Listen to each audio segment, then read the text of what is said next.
Hi everyone. Today, let's learn a simple English conversation about feeling sick. Hi Lily. I'm not feeling very well today. Oh no. What's the matter? I think I have a cold. You look tired. Do you have a fever? Yes, a little. And I have a headache. That's not good. Why don't you go home and rest? I know. But I still have some homework to finish. Your health is more important. You should see a doctor. You're right.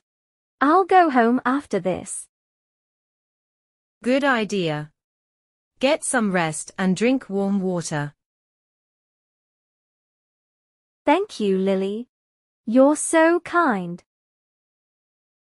Take care, Emma. Thanks so much for watching.